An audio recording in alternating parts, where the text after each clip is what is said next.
Hola estimados y estimadas de octavo básico, espero que estén bien, espero que hayan sobrevivido a nuestra primera evaluación, porque recuerda que siempre que hay educación también hay evaluación. Es un paso necesario para repasar, para darnos cuenta de qué es lo que aprendimos, qué es lo que no aprendimos, qué es lo que podemos mejorar y qué es lo que podemos empeorar, ¿por qué no? No, pero en verdad yo creo que les haya servido para recordar un poquito. Bueno, salgamos de temas del siglo XXI y vámonos al siglo XVI y XVII, que es el que estamos estudiando. Estamos estudiando una cantidad impresionante de siglos, de procesos muy complejos, pero lo estamos tratando de entender en lo esencial. Entonces, estamos en la Edad Moderna, ya sabemos que la mentalidad cambió, que existe el humanismo, el renacimiento, que marcó un cambio profundo en la mentalidad, hace que el individuo destaque por sobre lo comunitario, y también ya sabemos que el feudalismo dejó de existir, Europa está cambiando, ya se forman los primeros reinos y eso conforma el nacimiento del Estado. Un concepto complejo, pero que en sencillo significa que hay un gobierno central que puede ser monárquico, republicano u otro.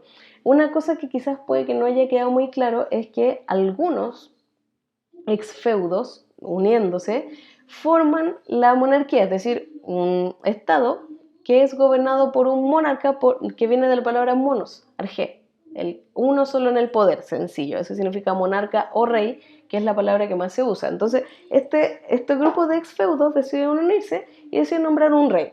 Pero otros, como en el caso italiano y en parte otros lugares, pero principalmente los italianos, deciden no formar monarquías, sino que formar repúblicas, es decir, estos grupos de antiguos feudos forman varios países, que es lo que tú conoces en la actualidad.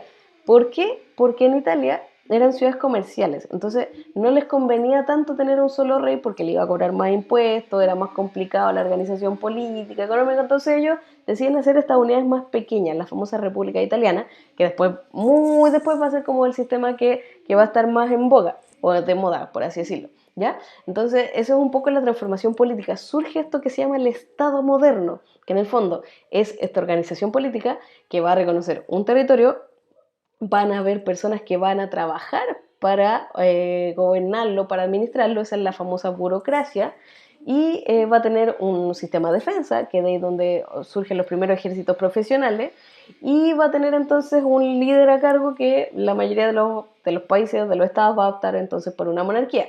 Y ahí es donde viene otra palabra agregada que va a ser la monarquía absoluta, que significa este rey va a tener entonces el control completo en lo político, en lo social y en lo económico. Y se llama monarquía absoluta de derecho divino, porque la pregunta que muchos se van a plantear es ¿por qué está él y yo no? ¿Qué es lo que lo hace distinto? Entonces la respuesta que se van a dar es un remanente de la Edad Media, va a decir, porque Dios le dio la autoridad. El poder viene de Dios y entonces él fue designado divinamente. Tendrá algunos atributos, pero lo esencial de su poder radica en que fue escogido por Dios y que eso va a causar mucha polémica hacia el final de la Edad Moderna y va a marcar otro cambio político. Pero ahora vamos a poner el foco solo en lo económico y vamos a ver cómo pensaban ellos en lo económico y cómo tenía que financiarse este Estado. Entonces, lo que tienes que aprender hoy día es qué es lo que plantea el mercantilismo, uno de los ismos muy importantes para la historia de la humanidad.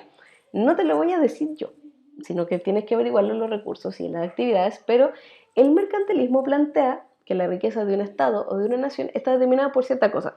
Esa cosa usted lo averigua. Y eso entonces va a derivar en cómo tenemos que obtener los recursos o qué recursos tenemos que acumular. ¿Ya? Y el mercantilismo va a ser fundamental para explicar por qué, por ejemplo, después se pusieron a explorar el mundo y por qué buscaban ciertas cosas y no otras. Así que te dejo para que averigües qué es lo que es el mercantilismo, por qué fue importante y entonces qué efectos tuvo para la historia de la humanidad. Una clase muy importante porque este concepto es uno de los conceptos esenciales de octavo básico, no es tan difícil, de hecho es más fácil de lo que parece, pero con lo simple que fue muy relevante para entender la acción de los reyes y de las personas de la burocracia, entre otros. Así que averiguarlo, que estés muy bien y cualquier cosa estaré conectada para resolver tus dudas. Adiós.